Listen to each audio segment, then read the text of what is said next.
Ryze. Ryze is one of Riot's hardest champions to balance because no matter how many times they changed him, the same problem kept coming back. Riot reworked his combos, passive, crowd control, shields, and even his role, but Ryze kept landing in the same spot, weak for most solo queue players or strong enough for pro teams to abuse.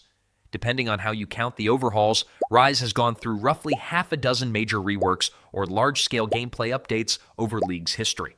For one champion, that's insane. And when a character has been rebuilt that many times and still keeps breaking in the same direction, you're not looking at one bad patch anymore. You're looking at a design riot never fully solved. The reason Ryze is so difficult to balance is that his strengths stack in exactly the way pro play likes. He has wave clear, scaling, reliable setup, and historically some form of side lane or macro value that becomes much stronger in organized games than in normal ranked. In solo queue, if his numbers are too low, Ryze just looks awkward. Short range, repetitive combo pattern, not much payoff unless you're very comfortable on the champion. But in pro play, those same tools become much more dangerous.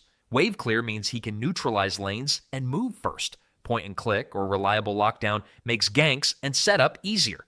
And when Realm Warp is good, Ryze stops being just a damage dealer and starts becoming a map tool. That's the part of the champion that kept getting him dragged back into the barely not connecting. Faker making it out. Okay. Not even close. All timed out. You can trace the problem through the rework history. Old Ryze had the infamous machine gun mage identity, where his whole game was about spamming spells faster than most champions were supposed to function. Later versions added shields, then reworked how spell flux spread, then changed how his route worked, then leaned harder into Realm Warp and coordinated rotations. Riot would remove one abusive piece of the kit, and another version of Ryze would eventually create a new problem. One Ryze was oppressive in side lanes because of shields and low cooldown spell loops. Another Ryze became a macro tool because of Realm Warp. Another version was simply too efficient once pros optimized his wave control and setup. The exact details change, but the pattern didn't. He isn't just a champion with a bad patch history. He's one of the cleanest examples of a champion whose design kept producing the same balance dilemma in different forms. If Riot buffs him enough for ordinary players to feel powerful, pro teams start paying attention. If Riot nerfs him hard enough to keep him out of coordinated play, he feels miserable for everyone else. Ryze's problem was never one patch. It was that too many versions of Ryze kept converging on the same answer. This champion is much better when 5 players know exactly how to abuse him.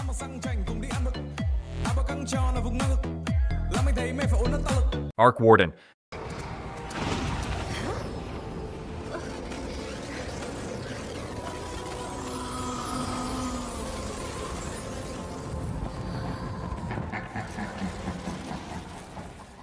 Arc Warden's problem is simpler to explain and harder to fix.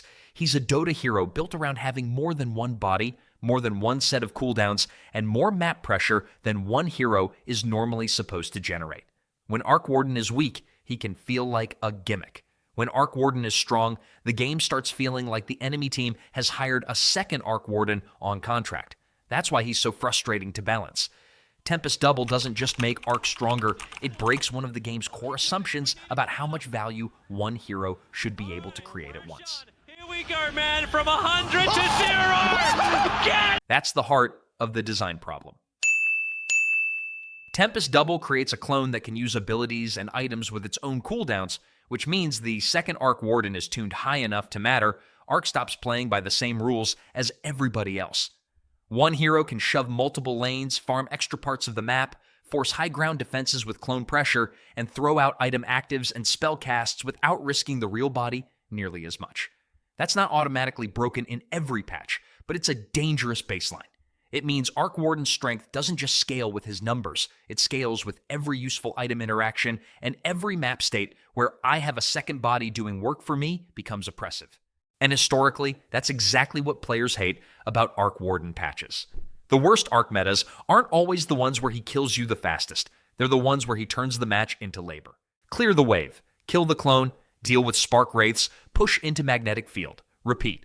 The hero's reputation for being oppressive comes less from one-shotting people and more from forcing the enemy team to keep paying attacks inattention. You're not just fighting Arc Warden.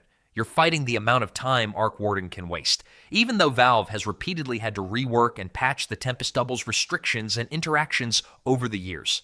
Warden is hard to balance because his problem isn't too much damage in the normal sense. It's that his core mechanic duplicates agency. Once a hero is allowed to have 2 inventories, 2 cooldown loops, and 2 places on the map at once, even small buffs can become much scarier than they look. Chou. Chou is one of those heroes whose balance problem doesn't show up as one single infamous patch. It shows up in how long he kept surviving. Mobile Legends changed metas, items, roles, and even the pace of the game around him. And Chou kept finding ways to matter. That's a different kind of balancing headache. Some heroes are hard to tune because one version of them is broken. Chou is hard to tune because even after you nerf one version, another one usually remains useful. The reason is pretty straightforward. Chou's power was never only about damage. It was about how many evergreen tools Moonton put into one hero. He has mobility, crowd control, displacement, pick potential, and enough slipperiness that even when his numbers aren't overwhelming, he still threatens to create one decisive play. That's what keeps him alive through so many metas. If Chou were just a burst fighter, a few bad patches could bury him. But Chou can function as a damage threat, as a pick tool, and in some metas, as a utility initiator who doesn't need to top the damage chart to justify the slot. You can even see that in the patch history that Moonton repeatedly adjusted his safety and mobility, because those are the real pressure points. In one balance pass, they explicitly cut some of his durability by removing damage reduction from Shumpo, while compensating with lower cooldowns and extra mobility on Jit Kun Do. That's a pretty revealing kind of patch. It shows the balancing issue clearly. If you let Chou stay too safe while also keeping all his playmaking tools, he becomes obnoxious, but if you strip too much away, you risk gutting the exact fluidity that makes Chou feel like Chou in the first place. That's why Chou has always been difficult to get rid of completely. Mobility and displacement age very well in MOBAs. A hero who can threaten backline access, isolate a target, and still reposition safely will almost always be relevant if his numbers are even remotely serviceable. Chou's balance problem isn't that he was permanently the strongest hero in Mobile Legends. It's that his toolkit kept making him hard to remove from relevance. And for a balanced team, that can be almost as bad. Tinker. Tinker has always been one of the best examples of a hero whose core mechanic is the balance problem. Not his damage numbers, not one overpowered patch, not one item build. The problem was rearm. Cooldowns are one of the basic ways Dota creates breathing room.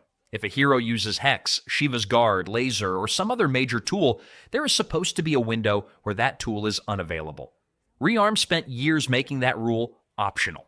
Once Tinker had mana and the right items, he could refresh abilities and item cooldowns over and over, which meant the usual windows of vulnerability didn't function normally against him. That's why old Tinker never just felt strong. He felt like a hero operating on a different rulebook. And that different rulebook produced one of the most hated gameplay patterns in Dota. Tinker could stall waves, defend high ground, chain disables with item refreshes, blink into fog, rearm, blink again, and generally turn map movement into a chore. If the Warden problem is you have to fight 2 bodies, the Tinker problem was you have to fight one body that refuses to respect cooldowns. It didn't matter that Tinker wasn't always the highest win rate hero in the game.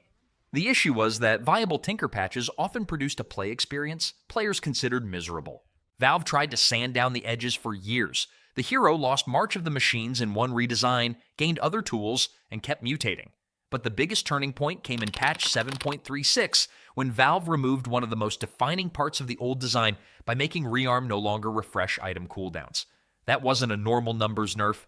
That was Valve finally deciding that one of the core things old Tinker did simply shouldn't be allowed anymore. And honestly, that says almost everything. Tinker didn't end up here because he dominated every tournament.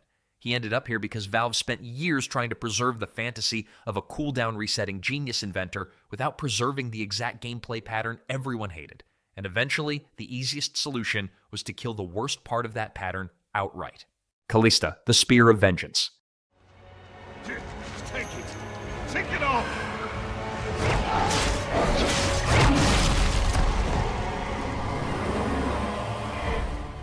Kalista is one of the clearest examples of Riot giving one marksman too many premium mechanics at once.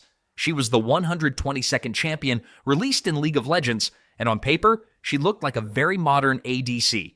Mobile, flashy, mechanically expressive, and built around constant repositioning.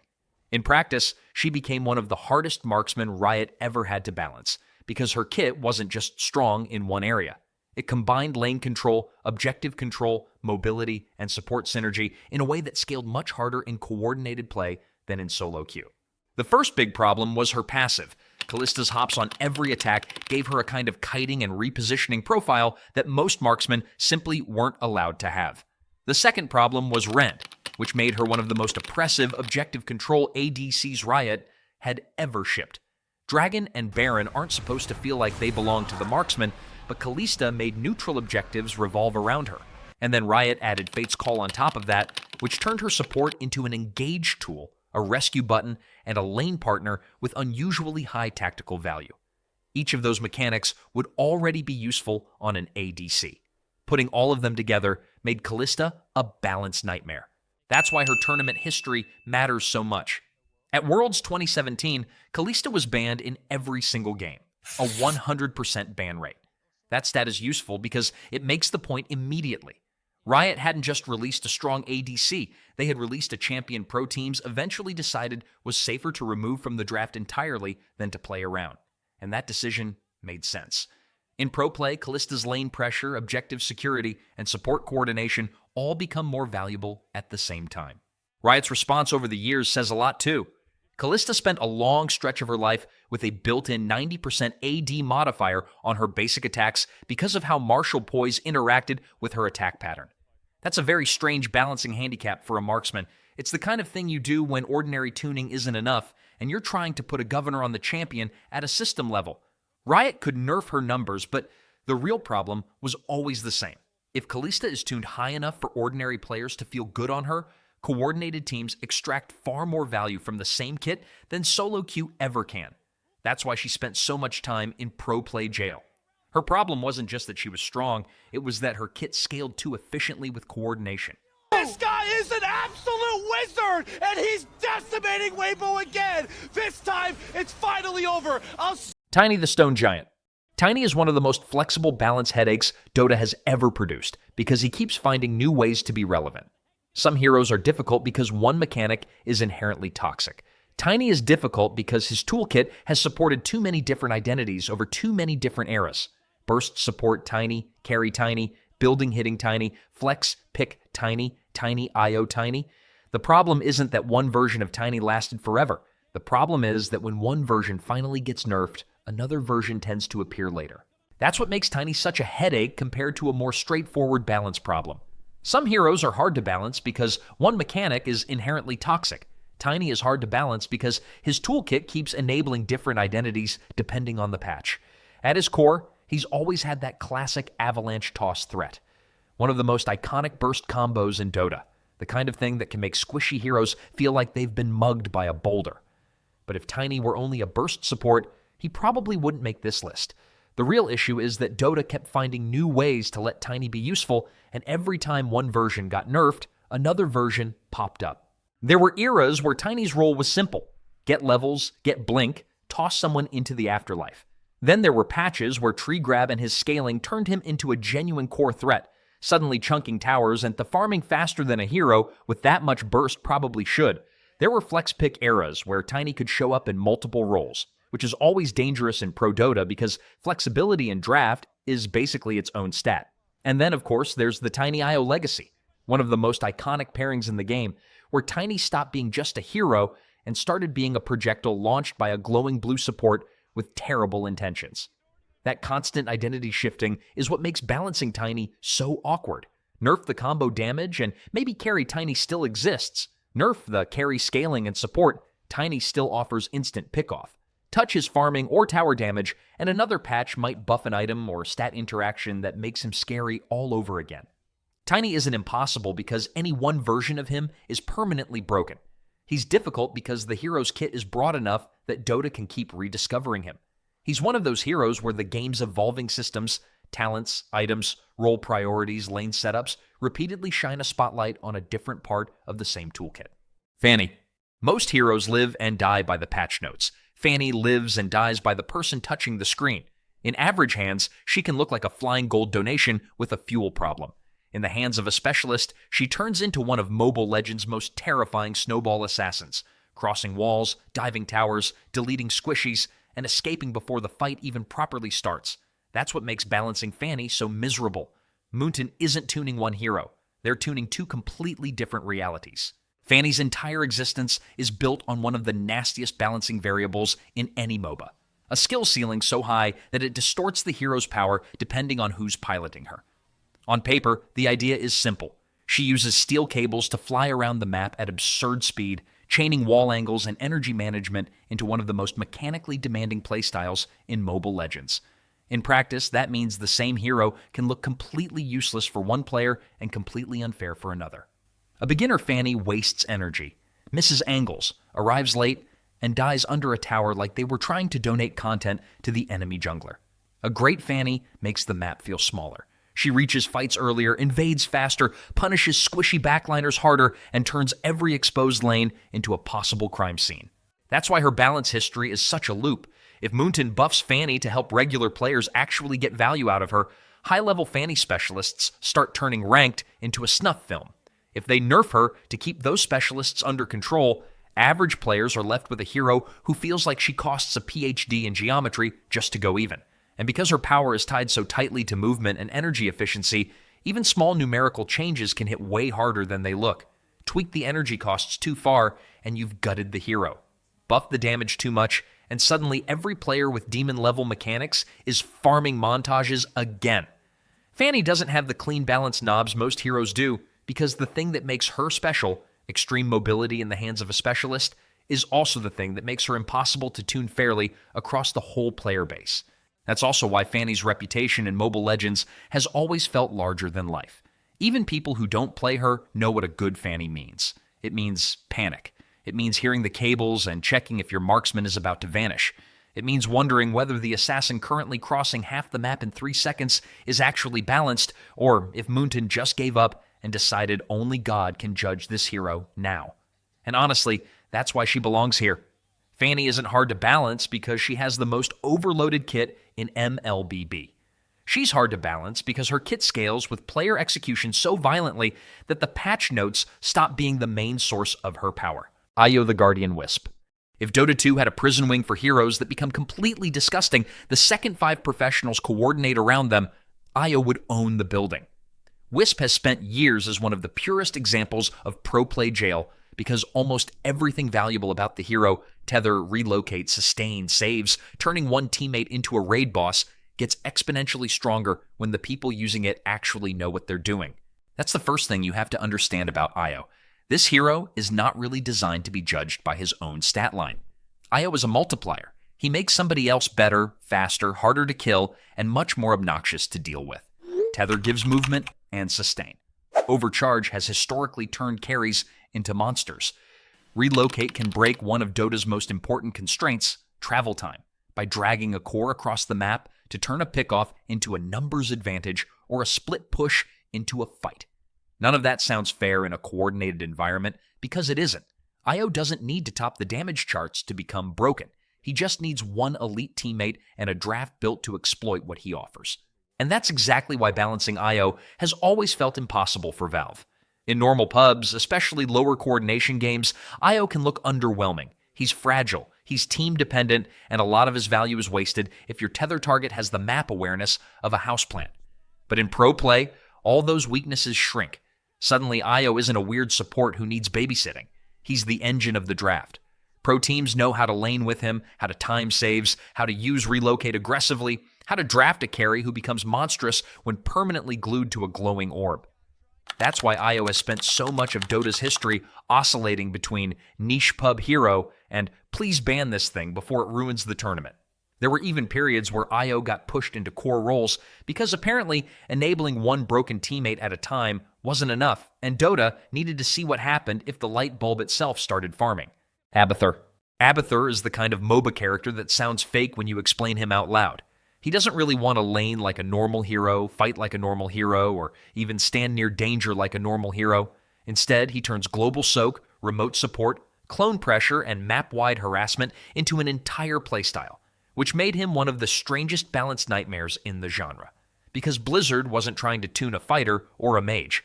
They were trying to tune a hero that barely agreed to participate in the same game as everyone else. That's why Abathur has always been so polarizing in Heroes of the Storm. The average MOBA hero has to expose themselves to create value. If you want to clear a wave, contest an objective, trade damage, or support an ally, your body usually has to be somewhere dangerous. Abathur cheats that rule. He can sit in relative safety and still affect multiple parts of the map through Symbiote, through mines, through global soak, and eventually through cloning one of his teammates into a second threat. In theory, that's a fascinating design. In practice, it creates a balance nightmare because the hero's power is spread across 1,000 tiny advantages that don't always look broken individually, but become disgusting when they're all functioning at once. If his numbers are too low, he feels like dead weight. The guy who technically exists in the game, but leaves his team to physically fight 4v5 while he cosplays as Google Docs support software from the backline. But if his numbers are too high, the hero becomes infuriating.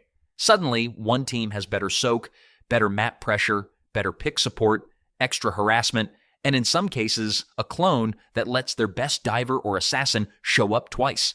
And the enemy has to deal with all of that while the real Abathur is often sitting somewhere much safer than a normal hero would ever be allowed to stand. That's what makes him so hard to tune. You're not just balancing damage or survivability, you're balancing the value of not having to take normal risks. Zeri. Zeri is what happens when Riot tries to reinvent the marksman role and ends up creating a balance emergency. The issue with Zeri was never just that she was strong, it was that too many parts of her design bent the usual ADC rules at the same time. Unusual auto-attack behavior, high mobility, terrain interaction, strong scaling, and the kind of teamfight kiting that becomes much scarier when elite players are the ones controlling it. The early patch history makes that obvious. One widely cited count had Zeri changed 12 times in just 9 patches after release, including multiple hotfixes. That alone tells you the scale of the problem. Riot wasn't calmly fine-tuning a healthy new champion. They were actively trying to stop a design from swinging between underpowered for normal players and deeply problematic in higher skill environments. And the official patch notes back that up. In patch 12.23, Riot openly described Zeri as a champion whose combination of long range, high movement speed, and scaling damage left her with too few weaknesses in coordinated pro play. That's a very blunt diagnosis from the developers themselves. And that diagnosis makes sense when you look at the kit. Zeri wasn't just mobile for an ADC, she was mobile in a way that changed how the role functioned. Her sustained damage pattern ran through burst fire rather than normal auto attacks.